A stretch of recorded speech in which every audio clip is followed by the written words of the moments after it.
So welcome everybody. We are so glad that you're here with us for tonight's webinar on academics, opportunities, integrity, and support, which is part of our new series this summer called Tulane Talks for new students and families.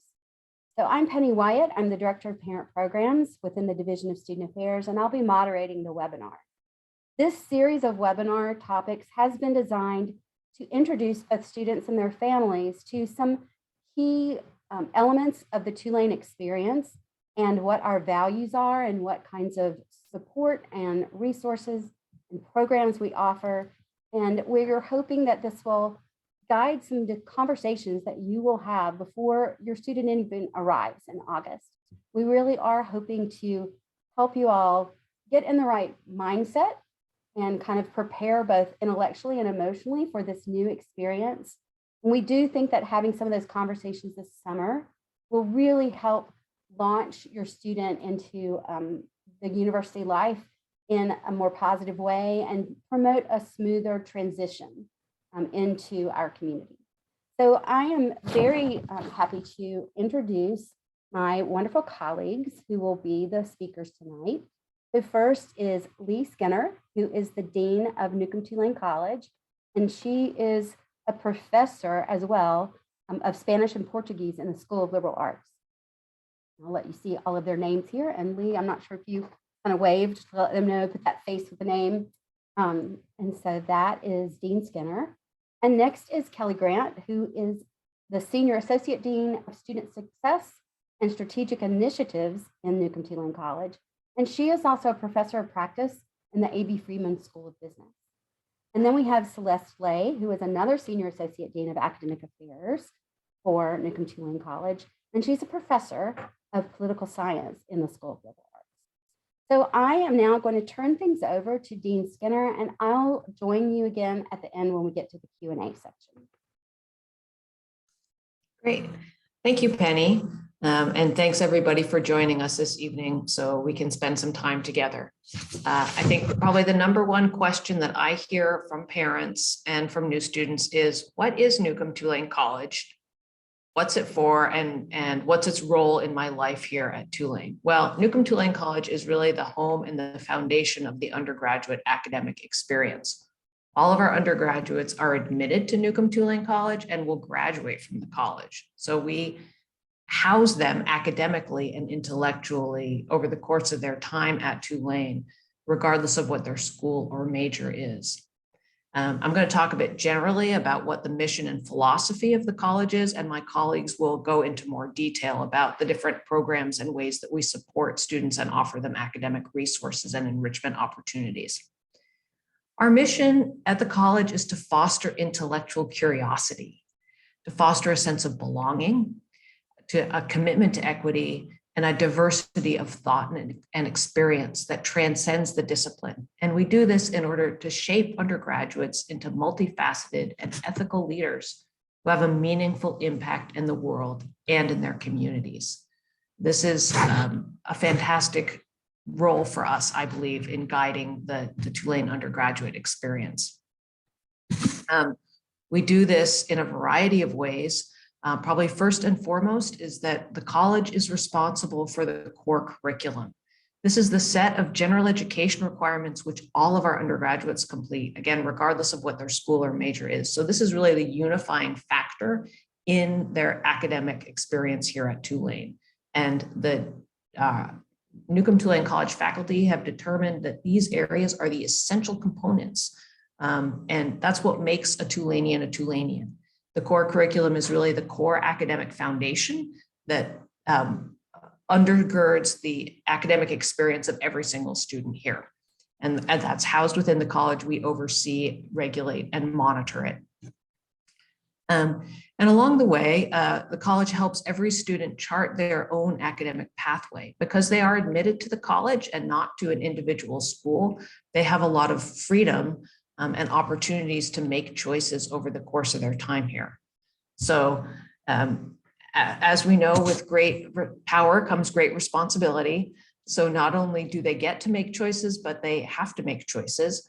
We help them make those choices and to make well-informed decisions and to really chart out thoughtfully and intentionally their entire journey here over the 4 years. And again, my colleagues will talk more about the specific ways in which we help guide them. But we really want all of our students to think about their time at Tulane as not a set of individual courses or occurrences, or co-curricular experiences, but what's shaping the entirety of their experience, and how are they thoughtfully building their time here and their experiences here inside and outside the classroom to help continue building upon their own strengths, to find their areas where they can and want to grow, and to grow in those areas, and to unite those with their enthusiasms and interests and passions, to chart a meaningful pathway for themselves that will lead them to wonderful post-Tulane outcomes. That, in a nutshell, is really our role. We provide, as I said, many academic resources.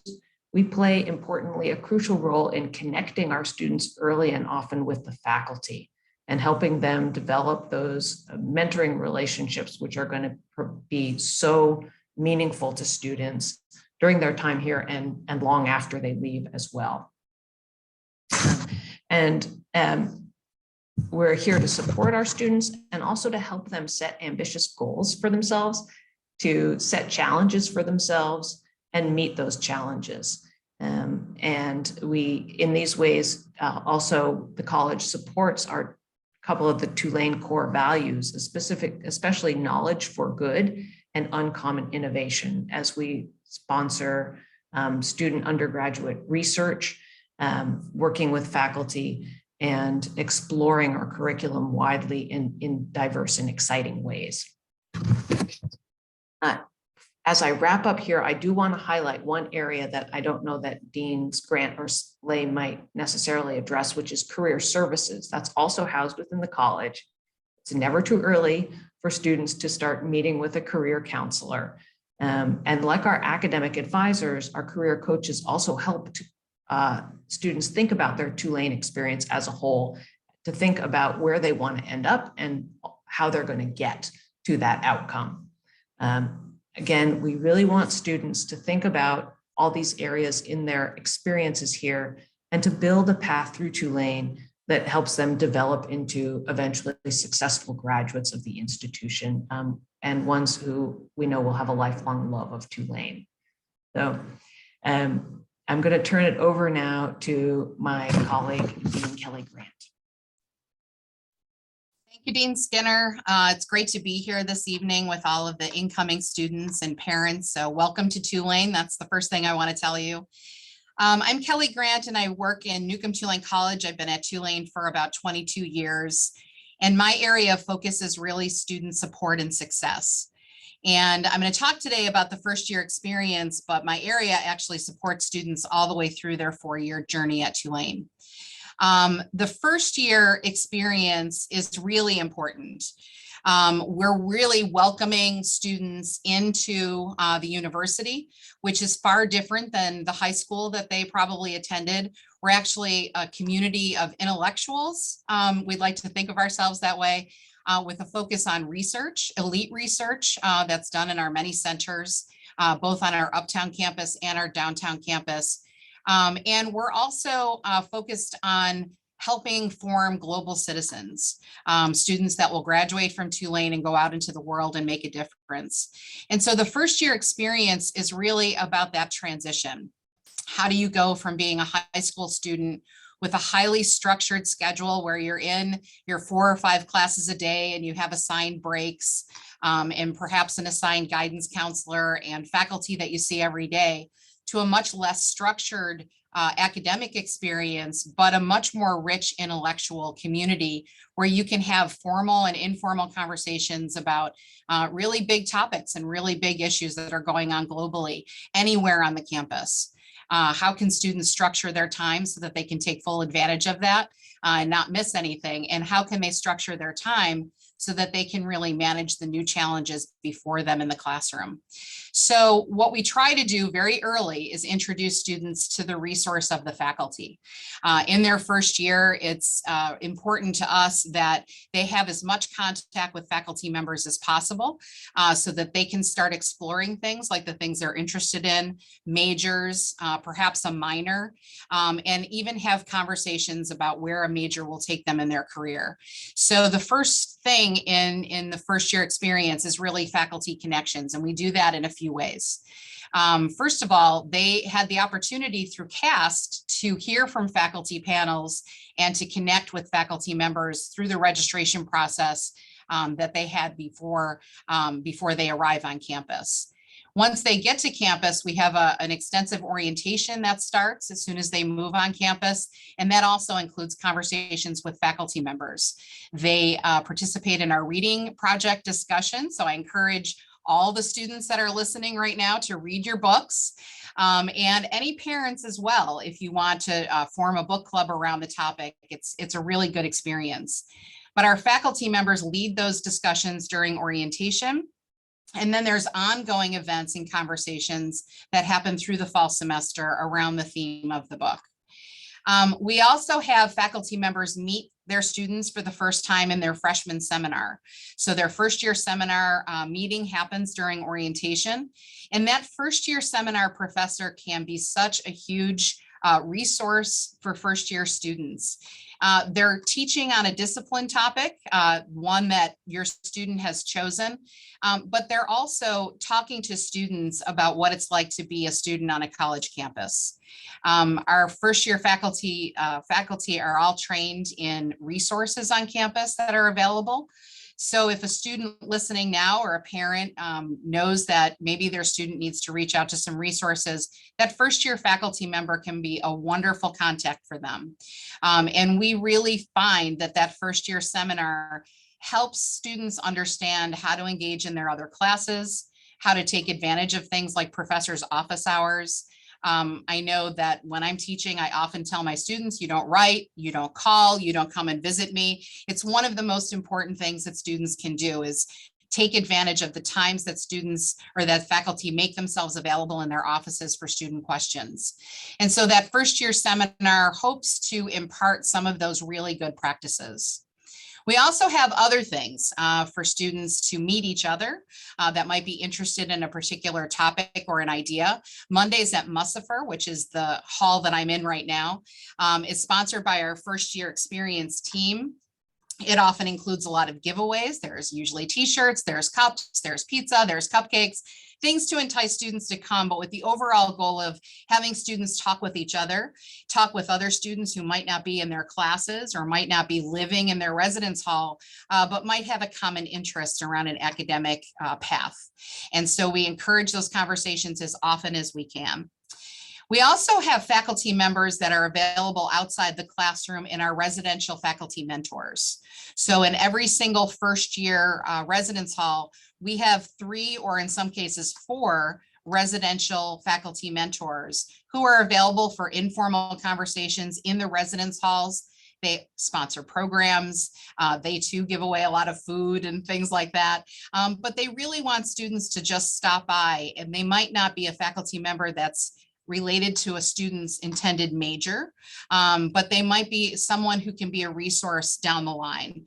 And these particular faculty members are trained in almost everything, engaging with students, but also helping them find the laundry in Monroe Hall and Sharp Hall, and kind of helping students do that, because we find that can sometimes be a challenge. Generally, Newcomb-Tulane College is here with a lot of academic resources. The academic advisor is a frontline resource for students, and they're always on call, they're always around, and they take a great interest in students, whether it be the class schedule that they're trying to plan, or even thinking about those early career options for them. We also have a staff of success coaches, and the success coaches are here just to really help students think about managing their time, kind of struggling, if they're struggling with that unstructured schedule that we're giving them, the success coaches are a wonderful resource for that. And they not only meet one-on-one, but they have terrific workshops as well. The tutoring center is always available, and it's sometimes underutilized in the beginning of the fall semester. So anyone listening to me now, please get in there and get in early, long before your first test. We have a lot of students that come to Tulane who are tops in their high school classes, who don't think they need extra tutoring, and then get that first test back and realize, oh, maybe I should have gone to that supplemental instruction section or touch base with a tutor. So Newcomb-Tulane College, as Dean Skinner said, is really here to support students in every way through their 4 years, and especially in their first year as they're making that important transition. I'm here for any questions that you might have. I love meeting with first year students, so I hope they're on the lookout for me when they get on campus and during orientation. And I'm going to turn it over to Dean Lay, who's going to talk to you about academic affairs. All right. Thank you, Kelly. I appreciate it. I always learn something when I come to these because we always have so much going on in Newcomb-Tulane College that it's kind of hard to keep track of everything. So thank you for having me. I am Celeste Lay. I have been at Tulane about 18 years and have been in the college for about 3.5. And so I am the Senior Associate Dean of Academic Affairs, and what my unit really tries to do is to help students to sort of fill out that co-curricular aspect, particularly after the first year. And so we do that in a number of ways, the core curriculum and then academic enrichment programs. So one of the main roles of Newcomb-Tulane College is to oversee the core curriculum. All NTC students, regardless of their major, complete the same core curriculum. And this means they're taking classes in math and science, they're taking classes in writing, they're all taking a first year seminar, as my colleague Dean Grant just talked about. They're all taking a race and inclusion course, et cetera. And so we oversee that. We make sure that there are classes that students can take so that they can fulfill this requirement. We have a curriculum committee that is composed of faculty from all 5 of the schools that make up Newcomb-Tulane College, who approve these classes and oversee that students are learning what we hope they're learning in these courses. And then with academic enrichment programs, we have a number of these programs, and we have a sort of a set of programs that are targeted at particular cohorts. So they are targeted at sophomores, for example, or seniors. In the sophomore year, we have a number of programs, particularly for high achieving students, around a new program that launched last year is called the College Scholars Program. For this, students apply early in the spring semester of their first year. So right when they come back from winter break, they apply for to be in a College Scholars cohort. And these are small groups of about a dozen second year students that are led by a faculty member on a theme that is in that faculty member's area of expertise. And so last year we had a cohort around crisis leadership that was led by a professor of women's politics and leadership, as well as the president of the university, Mike Fitz. They were co-directors of that particular cohort. And this next year, we will have 10 different cohorts on all different areas. So any student, regardless of their interest and major, should be able to find something that they're interested in here in the sophomore year. We also have programs around sophomore declaration, which all students need to declare a major no later than the end of their second year. And so as Dean Grant was talking about, our academic advisors and success coaches and faculty members sort of all together along with students sort of help students along to try to make those decisions. Oftentimes, I think with Tulane students, it's not so much deciding what am I going to major in, but which one am I going to major in, and sort of making the decisions about how to narrow things, because many of our students are interested in so many different things. And then we also have a number of programs in the senior year as well, around a senior honors thesis and other programs that are targeted at both juniors and seniors. Then we also in this office have an office of undergraduate research that helps students to connect with faculty members across our different schools to do all kinds of different research. We have students that work in labs. We have students that are working in the archives with their professors. We have students that take on their own research projects, particularly as they enter the junior and senior year. They're doing their own primary research projects in all different disciplines, in public health and business and liberal arts, you name it. And this office sort of helps make those connections, offers workshops on certain kinds of research skills and ethics, these sorts of things. Also in my area is the Center for Global Education, CGE. Many of you will encounter this, or many of the students will encounter this office if you want to go abroad. And about half of Tulane undergraduate students go abroad for some portion of their education. Some will go for a semester. We have some students that go for a full year. And then many other students are increasingly going on summer programs, sort of short-term programs. And right now we are offering 5. Next year we'll actually be offering 7 summer programs that are led by Tulane faculty members. So we have students right now all over the world, and more going abroad this fall. I think about 500 students will be abroad coming fall. Also, as part of CGE is services for international undergraduate students. So students come to Tulane from all over the world, and these folks help them to get oriented to the university. It's not just sort of college life that many of these students are getting oriented to, but really the United States and American culture, and they assist with English language. And also sort of camaraderie and solidarity as well. A lot of programs to help students sort of find one another. And so CGE is a really important part of my experience here, but also many of our students' experience here. And then I talked about undergraduate research, but research opportunities during the school year and during the summer. We have a summer research program in which students sort of partner with a faculty member, and a number of other research opportunities also in the Center for Academic Equity.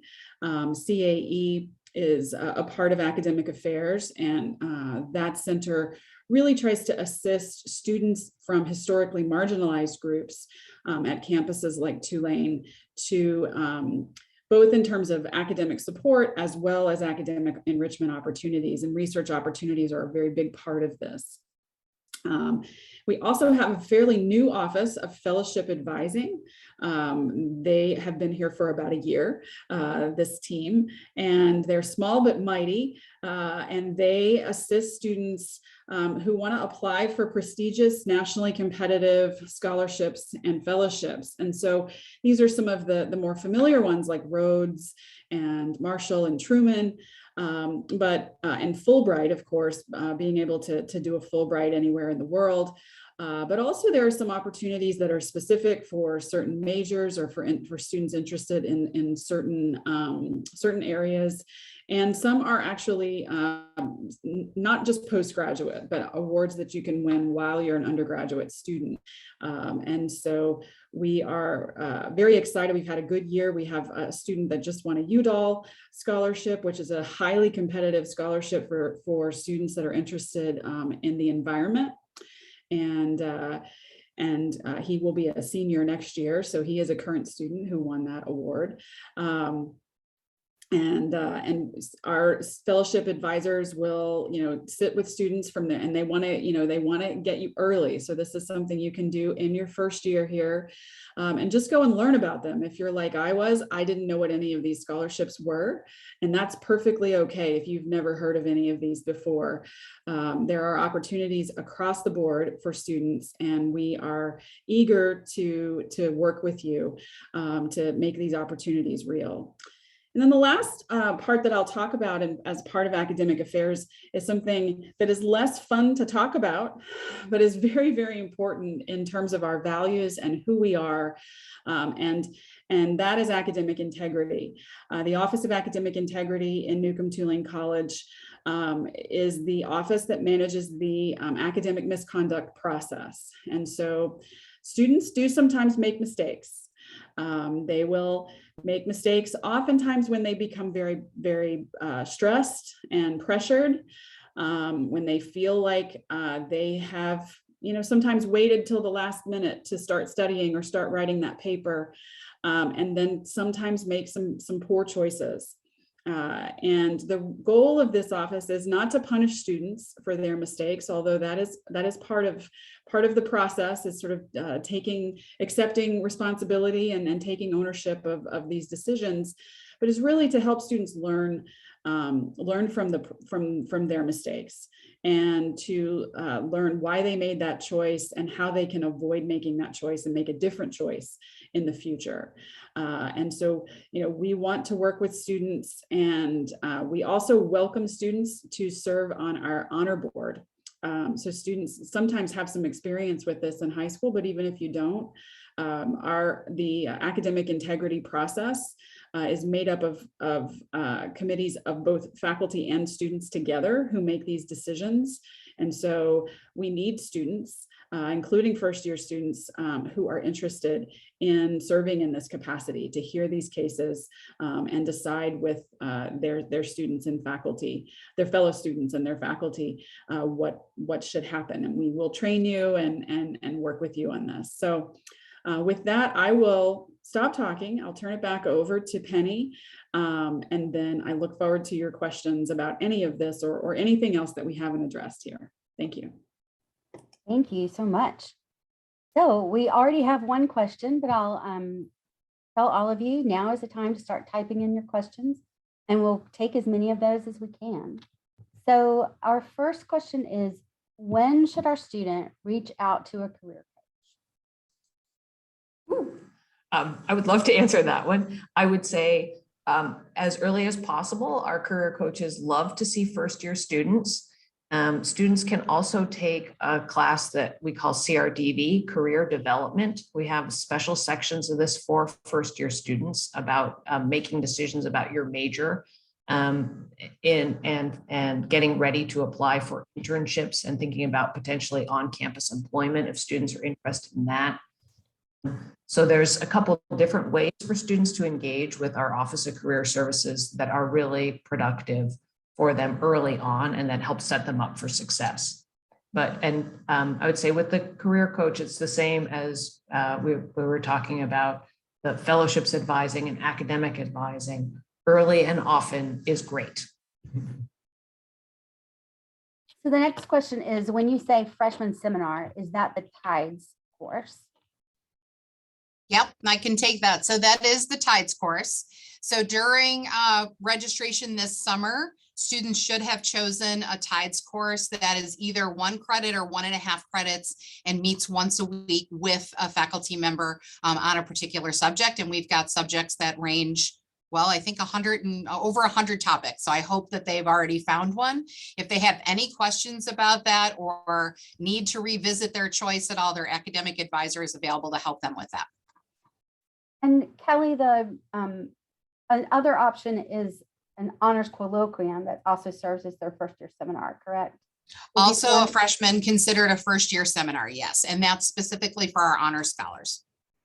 So, so yes, your student has already learned about those options through the CAST program, but I know we throw a lot of acronyms at you. So CAST is Cultivating Academic Success at Tulane, and TIDES is Tulane Interdisciplinary Experiences Seminar. So just a little bit of the Tulane lingo to get familiar with. So the next question is, when will the details be available about the summer study abroad options for the summer of 2023? I can take that one. The details should be available sometime in late October, early November. We hope that students will be able, we know many students sometimes make these decisions with their families over the Thanksgiving break. And so we like to have this information out by then so that students and their families can do some planning for the summer. And those are, when I'm talking about, there are the Tulane faculty-led programs that take place in the summer. There are some other opportunities outside of Tulane, similar to a semester study abroad program. And we also have a set of study abroad advisors in the Center for Global Education, and they will meet with students in groups and one-on-one. And I encourage students, including first-year students, to reach out to a study abroad advisor and start talking as soon as they can when they get here. So we have a couple of questions that are about the reading project, the Newcomb-Tulane College reading project. So if somebody could address that, what the book is, what the students should be doing to prepare for those events when they arrive. I can take that. So every year, a committee of faculty, staff, and students selects a common reading for our first year students.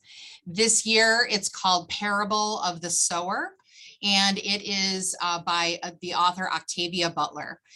It's pretty wonderful.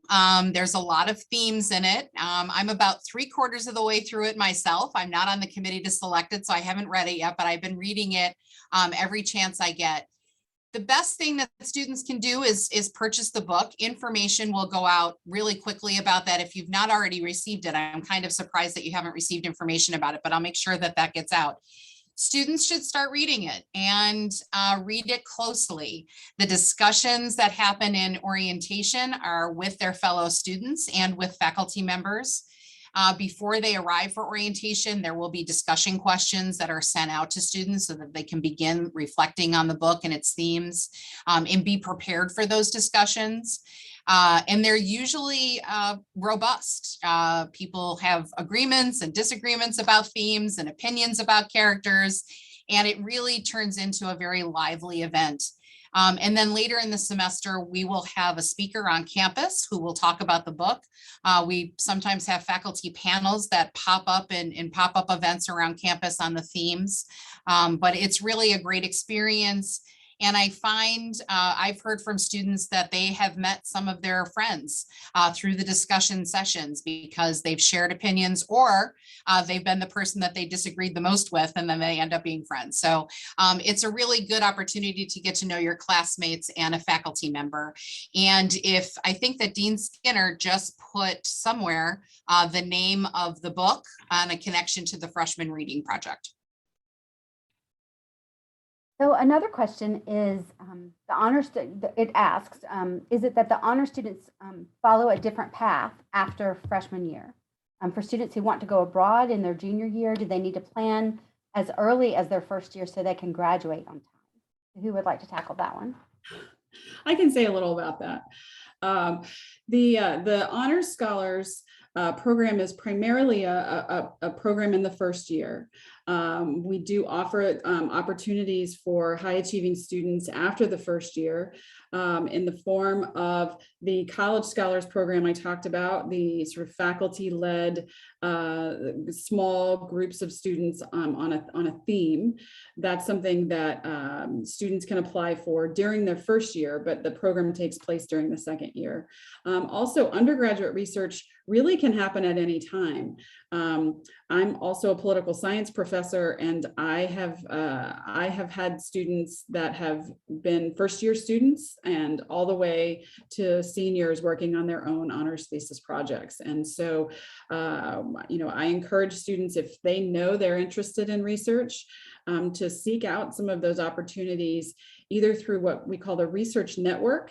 That is an online kind of a matching system where faculty can put up opportunities for research, and students can put up their resumes and their interest in research and match to one another. But also, I have found students who've just come to my office hours and said, I'm really interested in what you're working on, and do you have anything that I can do? So I encourage that as well. In terms of students that are interested in spending their junior year abroad, yes, I encourage students, if a student knows that that's something that's important to them, then the sooner that they start working with a study abroad advisor and their academic advisor, the better. But I also would say that if a student doesn't figure that out right away and needs a little bit of time and comes to it a little bit later, there is opportunity there. Now, some majors are a little bit harder than others to fit everything in just right. And so it's important to work with those study abroad advisors, major advisors within the departments in which someone is majoring, and of course their academic advisor, to see how things can fit together. I don't want to say that a student can come, at the end of their sophomore year and decide this is something that they want to do. And no matter their major, we can, make that work. But we will do our best to meet students' needs because global education is a really critical part of our values in NTC and Tulane's values in terms of creating global citizens and folks that are interested in the rest of the world. And so that's something that's very important to us. And I'll just mention that there is usually a study abroad fair in October every fall. So that's a great way for new students, especially, to start to explore the different opportunities that exist. And so it's really smart to go to that even in their first semester so that they can kind of see how all the pieces need to line up so that they can pursue the options that matter the most to them. And the Center for Global Education also has, they showcase different students who've returned from study abroad in different ways. And that's a great way to also learn about those different opportunities from a student who's most recently participated in that. And so they're available to answer questions for students too. So those are two really good things for a new student to take advantage of. I'm sorry, Penny. Yeah, thank you for mentioning that. And during International Education Week, we will have a study abroad fair. And then also on social media, on Instagram and Facebook, most of these offices do have pages that you or your student can like or follow. And that's where you might see some of the students. For instance, this week, the Instagram page, the Center for Global Education, is highlighting our program in Senegal. We have a group of students right now in Senegal with faculty, and they've taken over the CGE Instagram for this week. So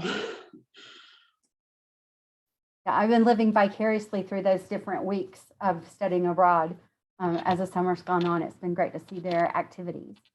So here's a really great question. If you have a new student who's nervous about school and is having some normal anxiety about starting this endeavor, what's the best advising or support group for them to get involved with shortly after arriving at Tulane? I love this question because it's a question that I think a lot of parents and students have and don't like to ask. And so this is a great question. First of all, entering students and current students don't have to wait until the fall semester begins. Our success coaching team is available for appointments throughout the summer. So they can meet with students and start talking about their arrival on campus and their transition. Last year, we had about a third of the first year class meet with our success coaches before they ever came for orientation. And so that is available. And I put, Penny, can the audience see the chat function at all? No? Okay, so yes, it would be, yes. Oh, they can. Okay, so it's Success Tulane support / coaching.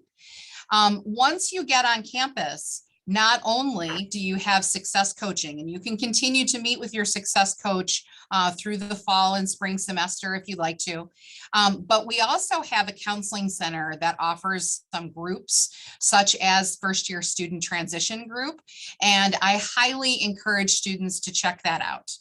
The other area that will be there for support for you are your peer mentors. So we have a whole network of peer mentors, students who are involved in orientation and students that are assigned to your freshman seminar. So if you're in a colloquia or you're in a TIDES, you will have a peer mentor that is assigned to just your small group of classmates to help guide you. And not only can they talk to you about the things that you're going through that they went through just the year before or the year before that, but they can also point you in the direction of other resources on campus. So we've got you covered if you're feeling at all uneasy about making this transition. Another thing that was on Kelly's slide earlier when she was talking is this publication called Friends of the First Year. And that is a publication that Newcomb-Tulane College created that highlights a lot of those different people who are a part of that support network. So from somebody like their first year seminar professor to the peer mentor to all these other coaches and advisors. And so I'll put a link to that publication online in the follow-up information, because I think it's really beneficial to just kind of see some of these descriptions of their roles and just see how really in almost any direction your student has some type of support person who can especially assist them in this first year. So watch for that. I'll make sure that that's added as well. So The other thing too, I just want to add, Penny, just walk into Mussafer Hall, go up to the staff member at the front desk and say, I'd like to see someone, an advisor, or success coach, or even a dean, and they will direct you to the right place. So there's a building here that's available all the time. Yeah, I wanted to chime in at the very end of this, because we have told you about a whole slew of people in different roles who are available to help you with different things. And the important takeaway here is, as long as you reach out to someone, you will get help, right? And you will get resources and you will get guidance with whatever your question is. You don't have to wait until you encounter the exact right person, whoever that is. We're all the right people.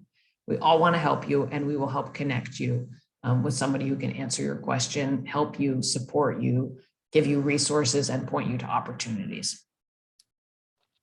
So here's a question. If a student has trouble enrolling in all of the required classes for his or her major, would there be opportunities over the summer to backfill the needed courses? How would you like to approach that one? I can address that.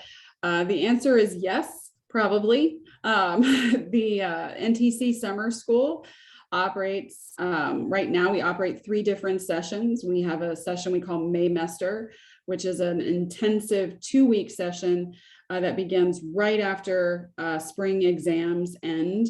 And then we have the early summer session that generally starts the day after, sorry, I'm an emotion thing. There we go. But that starts the day after Memorial Day usually, and goes for about 5 weeks. And then the late summer session usually starts right around the 4th of July and goes until the very beginning of August, again, about 5 weeks. And so what we tend to prioritize during summer school are those introductory major courses that students need. So if they have changed their major and they need to go back and try to get caught up, that's a possibility. We also offer a lot of courses that fulfill core requirements, so that students that may be trying to do 2 majors and make it all work, and they need to get that second service learning class or a race and inclusion class, we accommodate that during the summer as well. So the summer school does offer many opportunities for that sort of thing. Okay, next question. Do students get assigned a success coach, or do they simply make appointments? So that's a great question as well. We take the entire first year class and divide it among our success coaches. And that becomes the success coach's kind of caseload or watch list. So students will hear from their success coach, introduce themselves, and try to make contact with them. However, Before that happens, all you have to do is go to Success Coaching and make an appointment. And if for some reason the success coach that's been assigned to you is not available, you can see any success coach. If the assigned success coach that is managing your area, your list, and you don't connect with them for some reason, that's no problem either.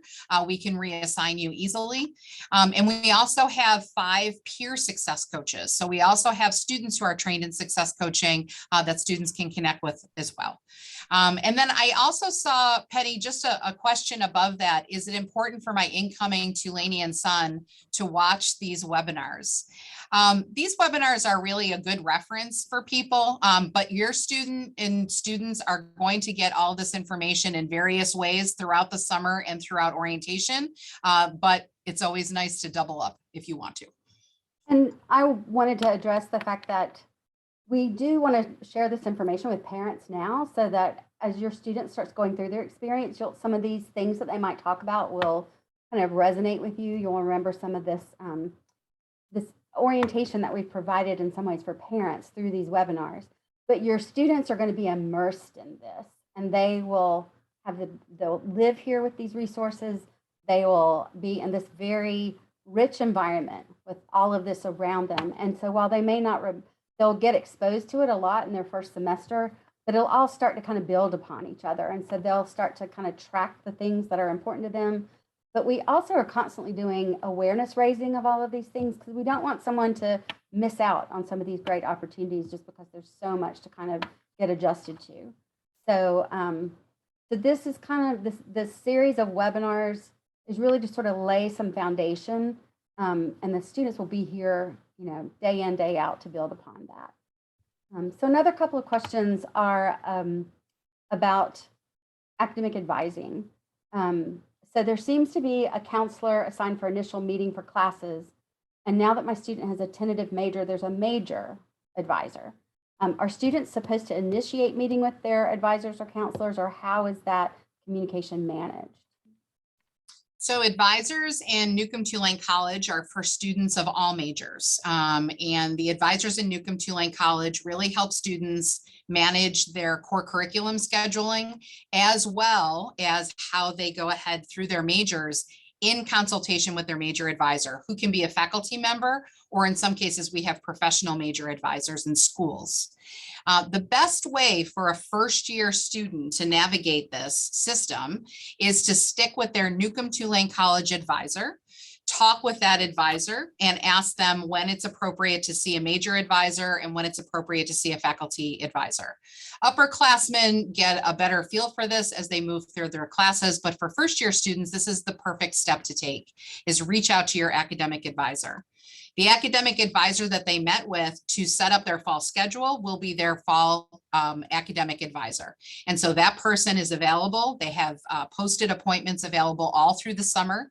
So they can go ahead onto the academic advisor's page and make an appointment through the system we call Calendly. And they're available to talk with them. If for some reason their advisor is not available, then they can go on and make an appointment with another advisor, or what we call the advisor of the day. And so advisors are available all summer.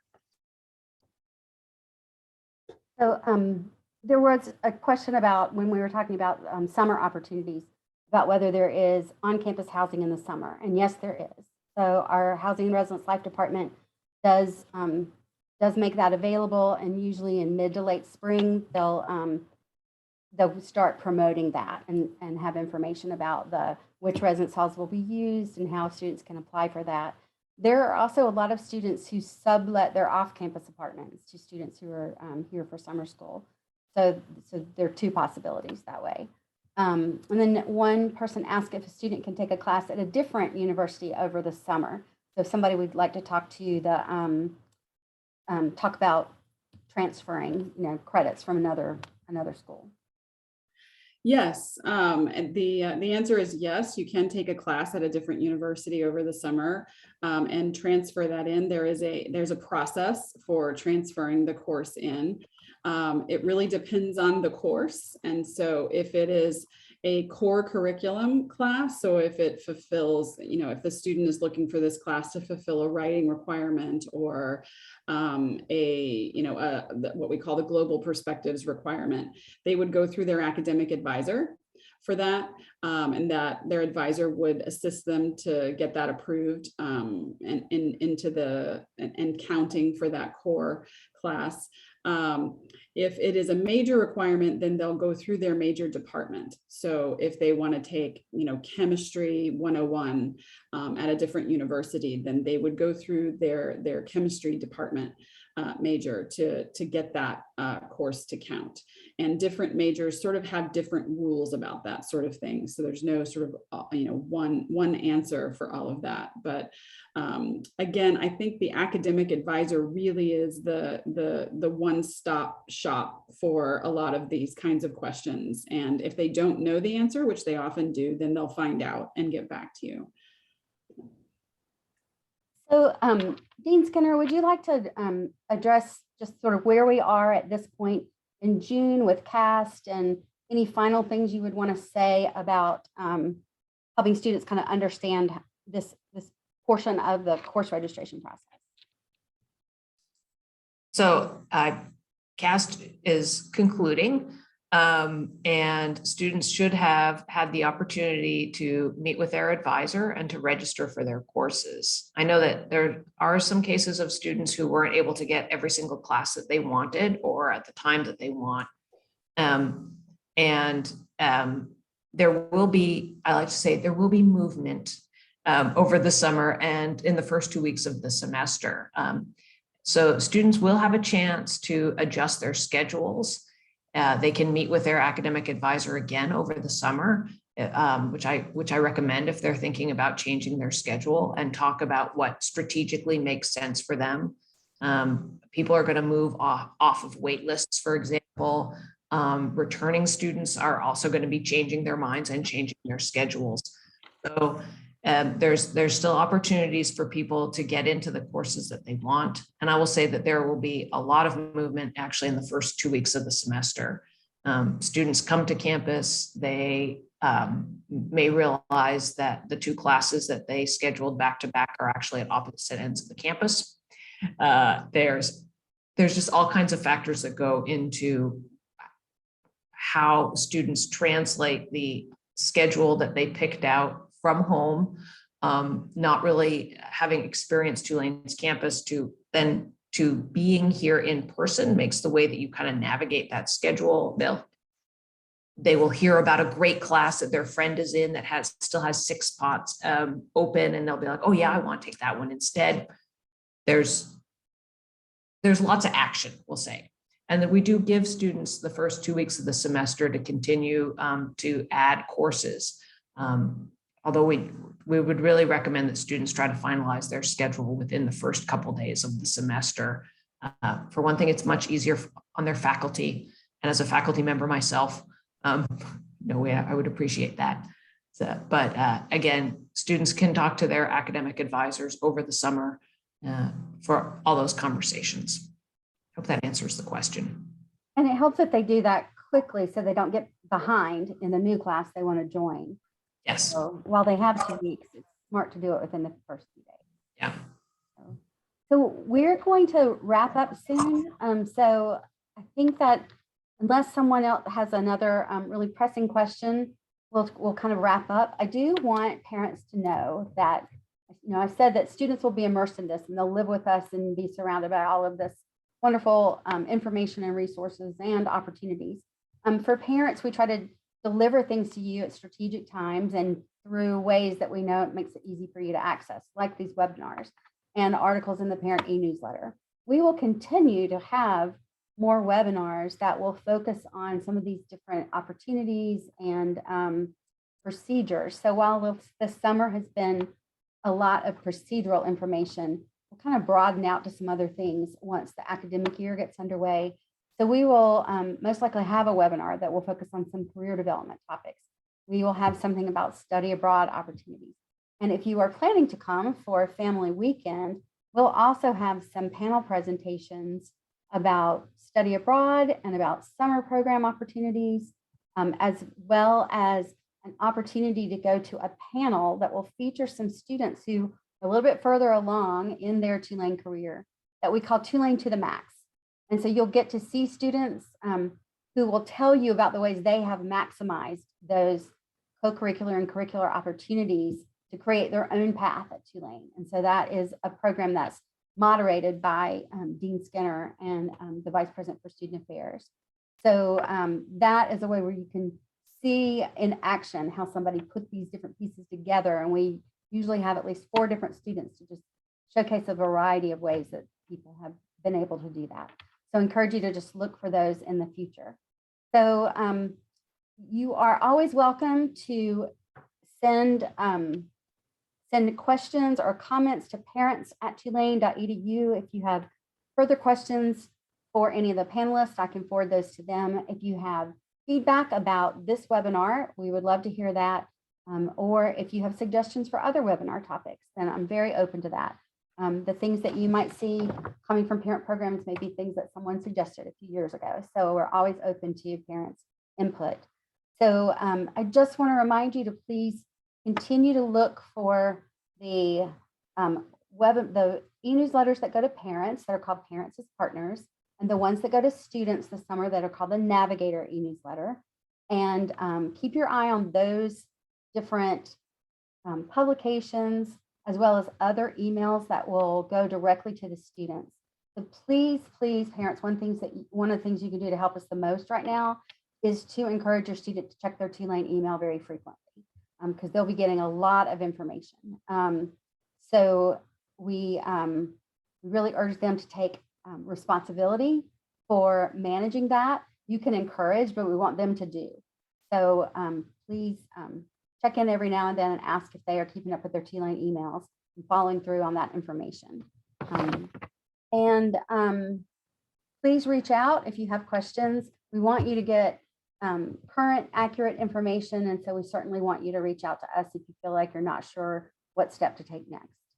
So I think then we will close soon, and we'll have this information available. If you need to watch part of the webinar again, your student couldn't join you tonight and you want them to see it, you'll find it on parents.tulane.edu under the Communications and Webinar Archive tab. So I'll just say thank you to our presenters. I'm so grateful for your time and attention and expertise and your commitment to our students. And we thank all of you who joined us tonight. So we hope you have a great evening. Good night, everyone.